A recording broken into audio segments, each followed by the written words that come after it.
Dans cette vidéo, nous souhaitons étudier la loi binomiale en effectuant des simulations d'un schéma de Bernoulli avec le langage de programmation Python ou un tableur comme par exemple Excel. Commençons par rappeler ce qu'est une épreuve de Bernoulli. Une épreuve de Bernoulli est une expérience aléatoire, c'est-à-dire qu'on ne peut pas prévoir à l'avance son résultat. La particularité d'une épreuve de Bernoulli est d'avoir exactement deux issues possibles, que je peux représenter par un arbre. Une première issue étant appelée succès, l'autre étant appelée échec. L'issue succès a une certaine probabilité P, et en conséquence, l'issue échec a la probabilité 1 moins P. Donnons deux exemples simples d'épreuves de Bernoulli. Le lancer à pile ou face. On considère l'issue tombée sur pile comme étant le succès et l'issue tombée sur face comme étant l'échec. On a alors une épreuve de Bernoulli de paramètres P égale 0,5. Prenons maintenant un dé à 6 faces.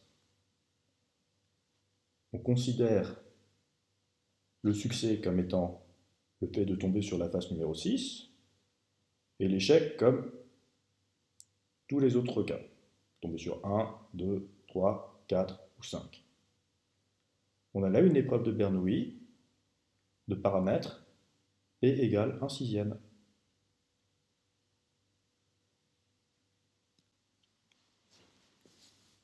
Je souhaite maintenant simuler une épreuve de Bernoulli en utilisant le langage Python. Une épreuve de Bernoulli étant une expérience aléatoire, je vais avoir besoin d'être capable de simuler des phénomènes aléatoires, et pour cela j'utilise une bibliothèque de Python qui s'appelle random. Je demande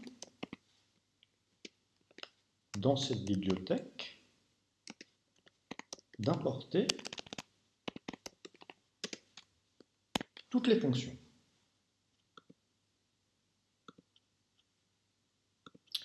J'ai alors accès à plusieurs fonctions, par exemple la première, randint, qui permet de générer des nombres aléatoires entiers, compris entre deux bornes fixées passées en paramètres.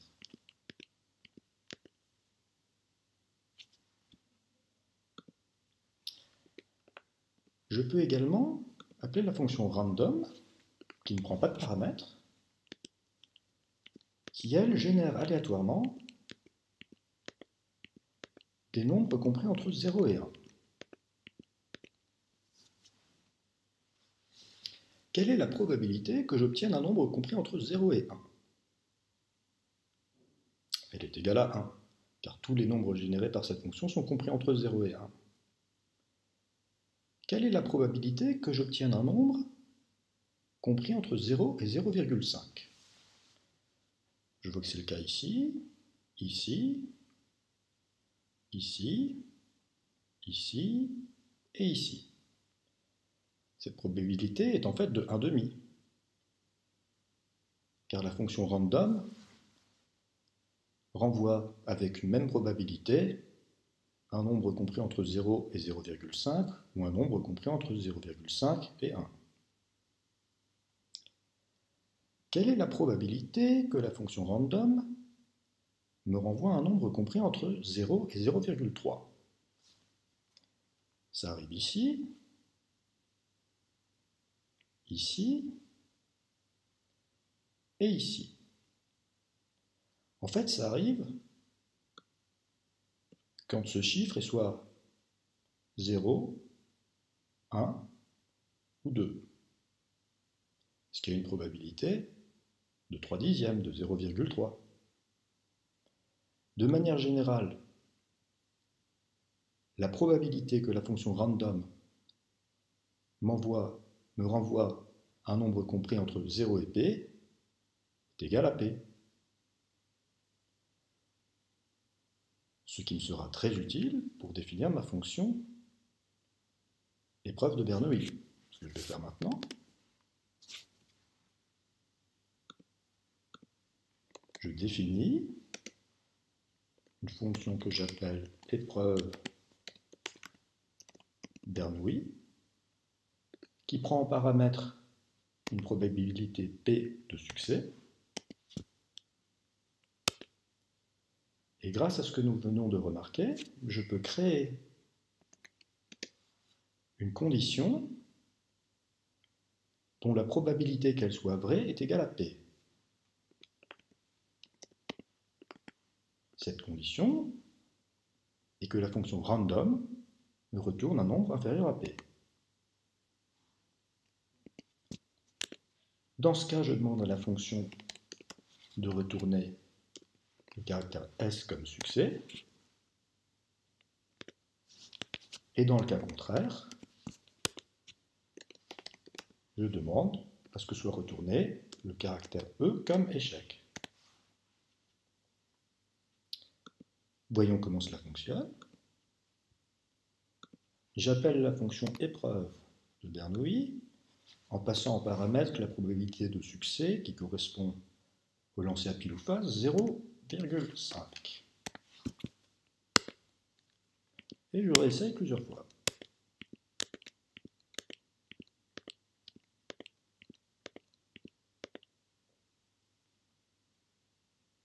Je constate que aux 4 premiers lancers, j'ai obtenu un succès, là j'ai obtenu un échec, succès, échec, échec, échec.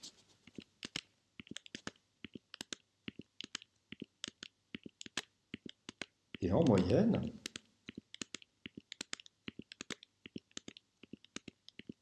j'obtiens autant de succès que d'échecs.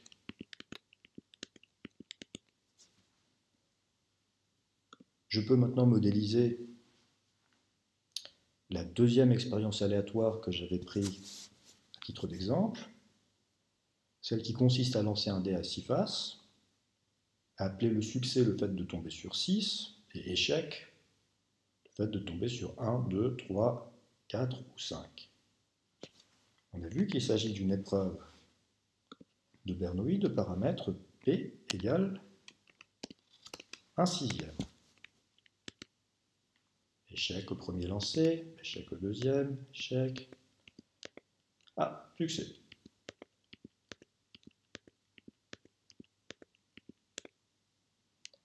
Avec cette épreuve de Bernoulli, la probabilité de succès n'étant que de 1/6, nous avons beaucoup plus d'échecs que de succès. Au final, nous avons réussi à définir informatiquement une épreuve de Bernoulli de paramètre P.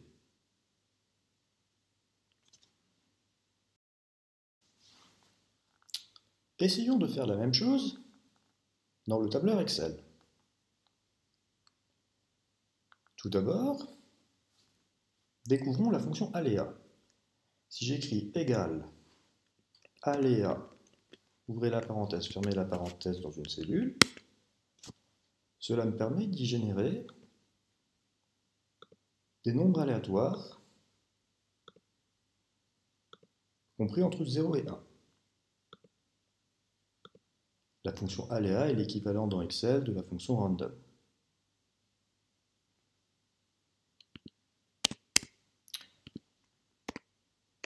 Je définis un paramètre P que je fixe initialement 0,5 et je voudrais que dans cette cellule B3 s'affiche S avec une probabilité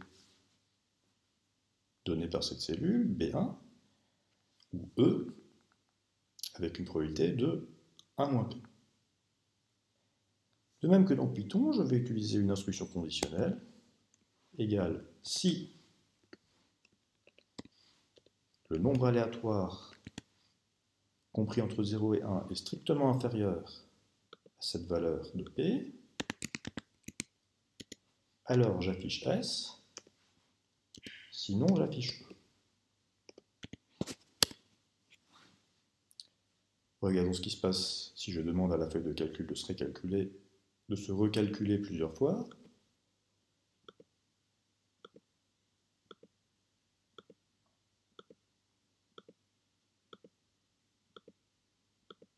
Dans la cellule B3, j'obtiens soit un succès, soit un échec, avec une probabilité de succès que j'ai fixée dans cette cellule. Expliquons maintenant ce qu'est un schéma de Bernoulli. Un schéma de Bernoulli est une expérience aléatoire qui consiste à répéter un certain nombre n de fois la même épreuve de Bernoulli de paramètre P. Donnons un exemple pour n égale 2. L'expérience aléatoire correspondant au schéma de Bernoulli est la suivante. On effectue l'épreuve de Bernoulli une première fois et on obtient soit l'issue S avec une probabilité P, soit l'issue E avec une probabilité 1 - P. Ensuite, on effectue une deuxième fois la même épreuve de Bernoulli et on obtiendra un S avec une probabilité P et un E avec une probabilité 1 - P. Et ce, de manière indépendante du fait que la première épreuve ait eu pour résultat S ou E. Les issues possibles de cette expérience aléatoire sont au nombre de 4. La première est d'obtenir succès puis succès. La deuxième est d'obtenir succès puis échec. La troisième est d'obtenir échec puis succès. Et enfin la quatrième est d'obtenir échec puis échec.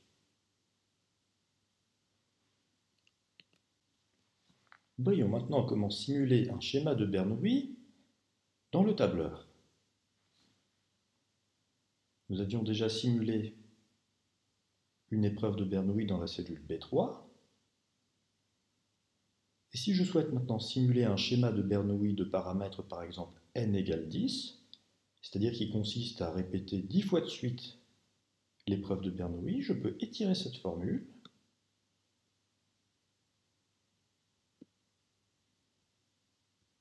et j'obtiens l'issue de mon schéma de Bernoulli, succès, succès, échec, échec, succès, échec, échec, échec, succès, échec.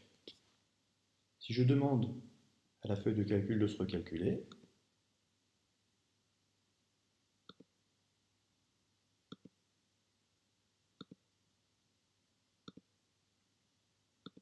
j'obtiens à chaque fois une succession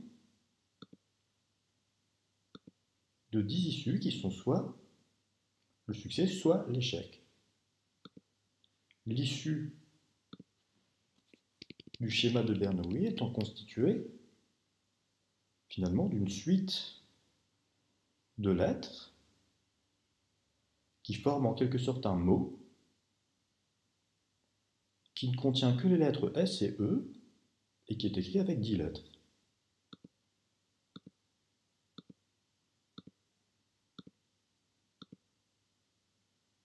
Simulons maintenant un schéma de Bernoulli en Python. Je définis la fonction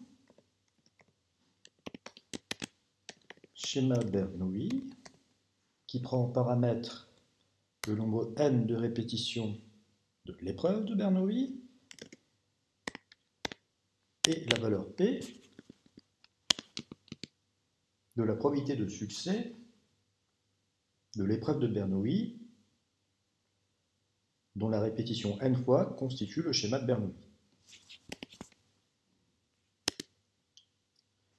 Je fais une variable qui à la fin contiendra l'issue du schéma de Bernoulli, qui est en fait constitué de la suite des issues des épreuves de Bernoulli, qui sont répétées. Initialement, Je donne à cette variable la valeur chaîne de caractères vide. Et je simule maintenant, grâce à une boucle, le déroulement du schéma de Bernoulli. C'est-à-dire la construction progressive de l'issue du schéma de Bernoulli en concaténant à chaque répétition l'issue de l'épreuve de Bernoulli.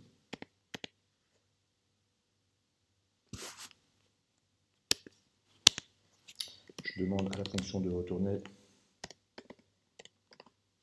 ce qui est l'issue du schéma de Bernoulli, la concaténation des issues des épreuves de Bernoulli. Et je teste la fonction.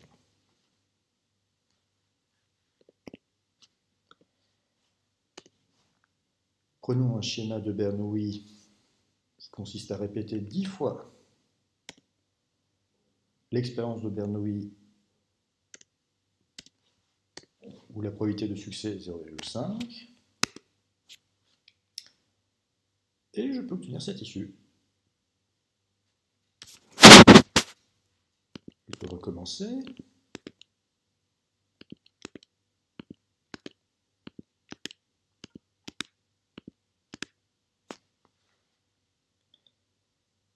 Et nous avons là simulé l'expérience aléatoire qui est le schéma de Bernoulli. Les issues sont représentées par des mots qui contiennent uniquement les lettres S et E et dont la longueur est égale au nombre de répétitions de l'épreuve de Bernoulli. Prenons d'autres paramètres. Nous allons par exemple répéter 30 fois l'épreuve de Bernoulli dont la probabilité de succès est de 1/6. Par exemple, le lancer de dés où on considère le succès comme étant tombé sur 6.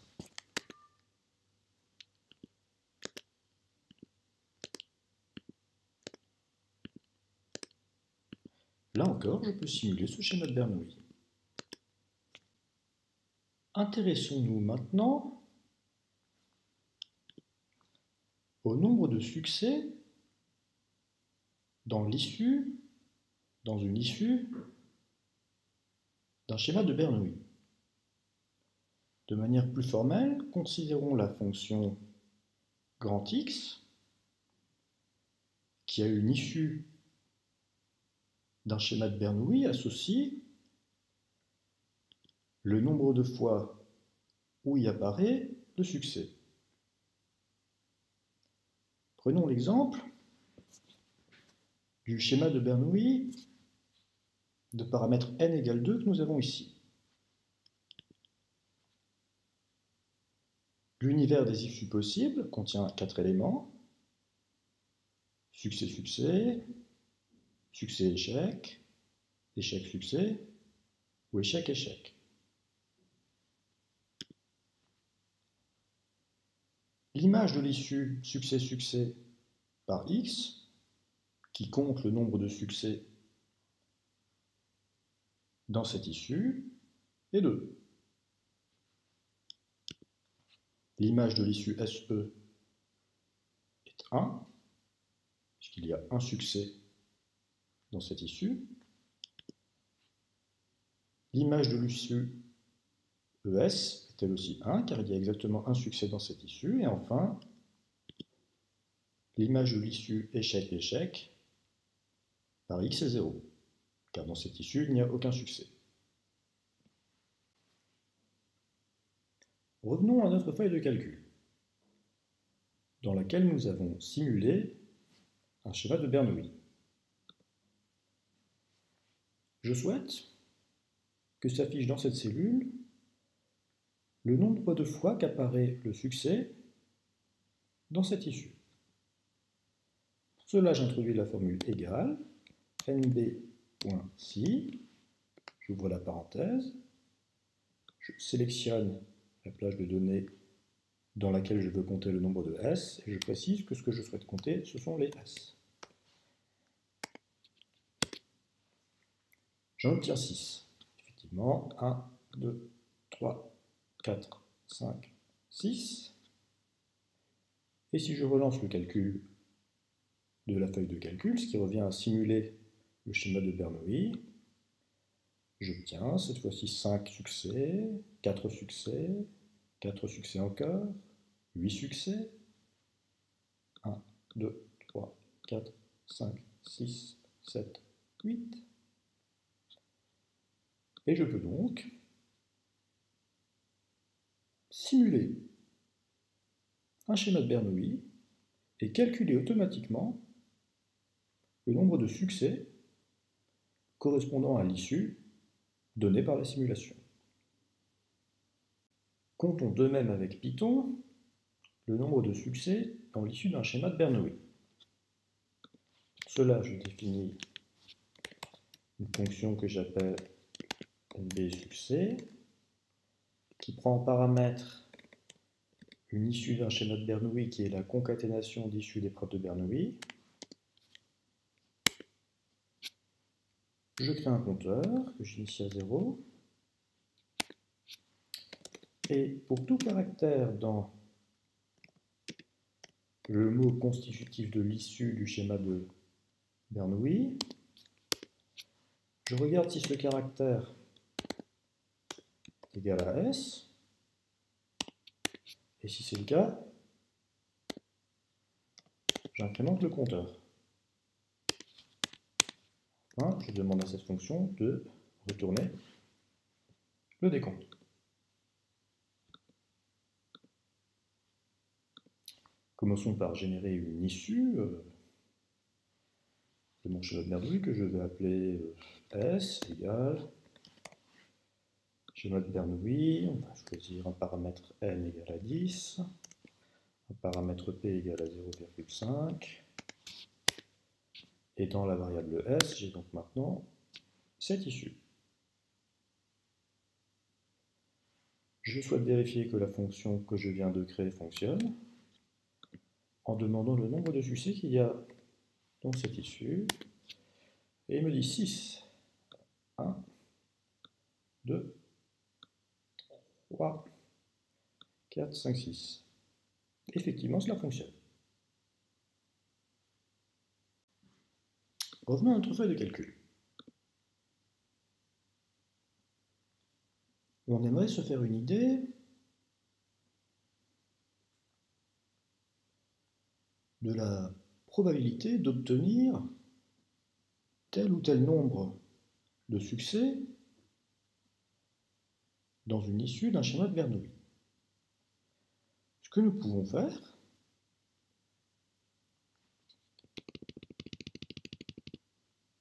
c'est simuler plusieurs fois de suite schéma de Bernoulli. Alors, dans ces 3 premières simulations, il y a eu 4 succès, ici 5 succès, 7 succès, 7 succès, 5, 5, et ainsi de suite. Pour pouvoir faire des statistiques,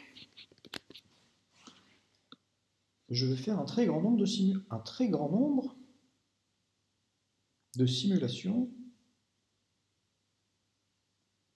d'une issue du schéma de Bernoulli. Je vais en faire 1000.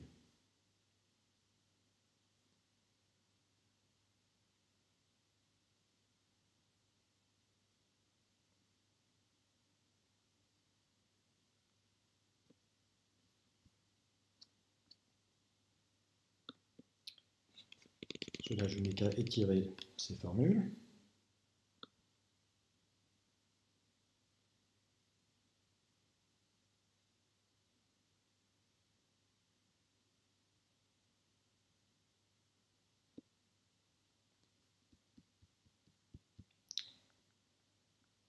Et j'ai simulé le tirage de 1000 issues du schéma de Bernoulli.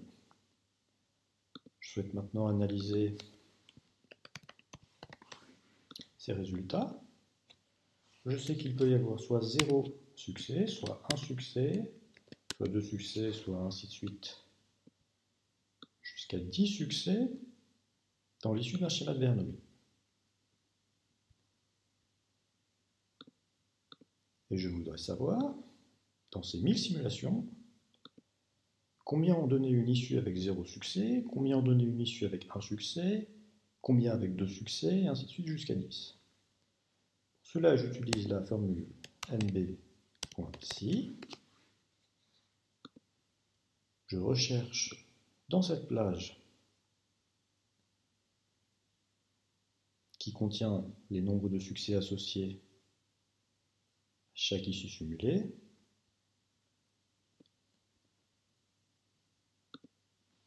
En prévision d'étirer cette formule, j'introduis ici $. Et je veux compter dans un premier temps le nombre de 0. J'étire la formule.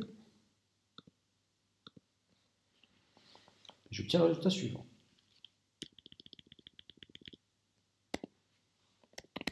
Je peux vérifier que j'ai bien un total de 1000 issues qui est pris en compte. Il y en a une dans laquelle il y a 0 succès, 8 dans laquelle il y a 1 succès, 43 dans lesquelles il y a 2 succès, 125 dans lesquelles il y a 3 succès, et je peux calculer les fréquences correspondantes.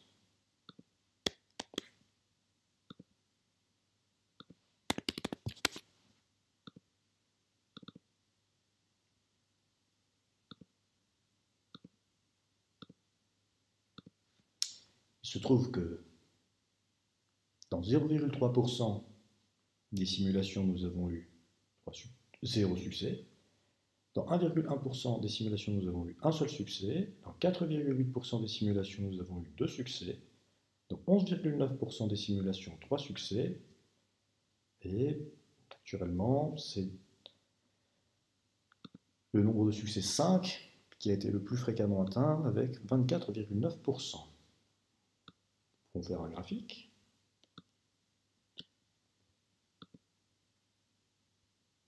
Représentant ces fréquences.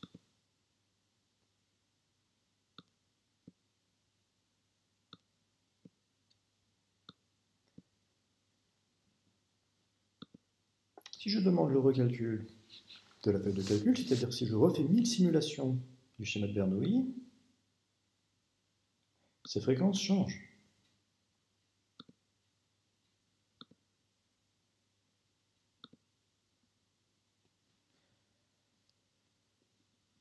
Ce que nous dit la science des probabilités, c'est que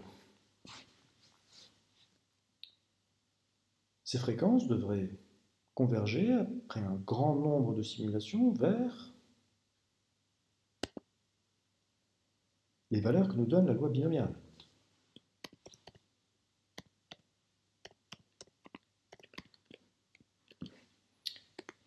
Loi binomiale dans laquelle il demande d'abord le nombre de succès, le nombre de tirages, ici nous en avons 10, la probabilité du schéma de Bernoulli, de l'épreuve de Bernoulli qui est ici, et le caractère cumulatif pour le nom.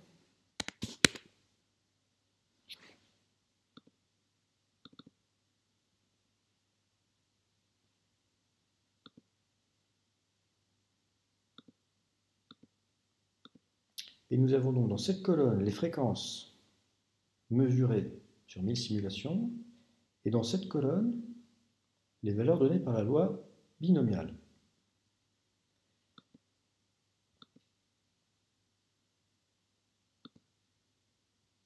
Nous allons ajouter une série, on va appeler loi binomiale. Nous allons renommer celle-ci fréquence ciblée.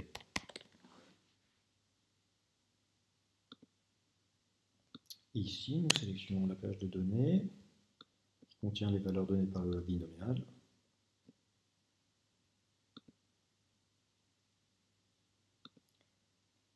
Nous avons en orange les probabilités correspondant à la loi binomiale et en bleu les fréquences mesurées dans la simulation.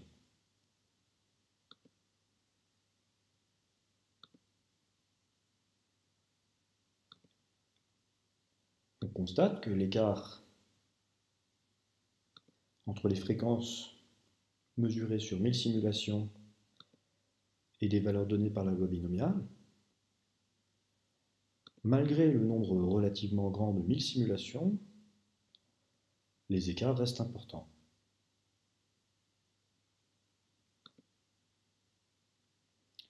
Si bien qu'avec seulement 1000 simulations, nous ne pouvons pas trouver de valeurs approchées précises des probabilités données par la loi binomiale. Faisons le même type de simulation avec Python. J'ai créé un certain nombre de fonctions que vous pouvez analyser en détail en cliquant sur le lien en bas de la vidéo.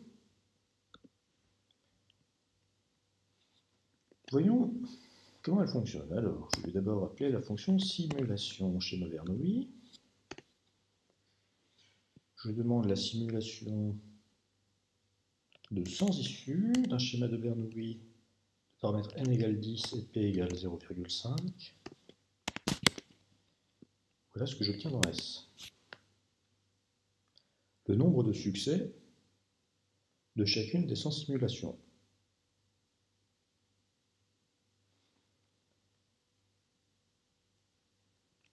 Je peux maintenant lancer une fonction d'analyse qui analyse parmi ces simulations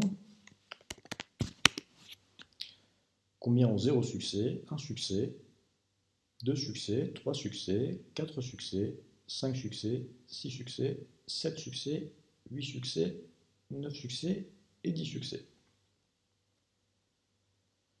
Je peux maintenant appeler la fonction, l'appeler estimation de loi binomiale, qui calcule les fréquences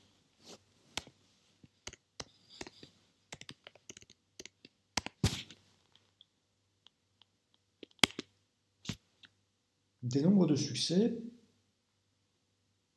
dans la simulation. Ici, nous avons une simulation de 1000 issues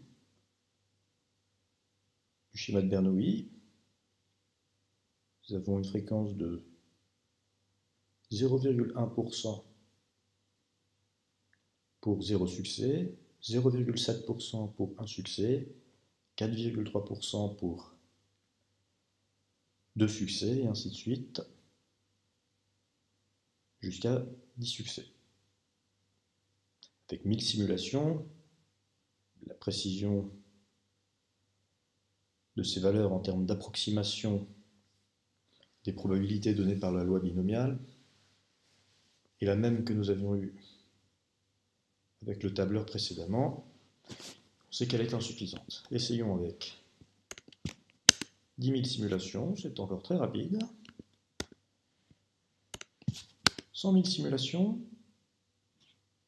on sent le temps de latence, mais c'est encore très rapide. Passons à 1 million de simulations.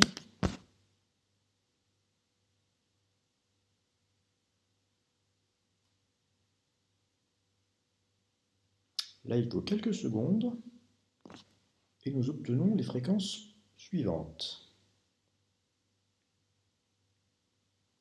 Fréquence de 0 succès, fréquence de 1 succès, fréquence de 2 succès, et ainsi de suite, sur 1 million de simulations. Reportons ces valeurs dans Excel, c'est ce que j'ai fait là. Et on constate qu'avec 1 million de simulations, les fréquences en bleu sont très proches des probabilités données par la loi binomiale. On voit ici un petit écart, ici aussi, mais on observe quand même clairement une convergence. Ce qu'on peut faire pour avoir encore une meilleure précision, c'est de demander 10 millions de simulations, mais là il va falloir attendre un petit peu. Voici ce qu'on obtient après environ 2 minutes. En reportant ces fréquences dans le tableur, on voit graphiquement que les fréquences simulées en 10 millions de simulations convergent effectivement vers les valeurs de probabilité de la loi binomiale. On a ici un petit écart. J'ignore pourquoi.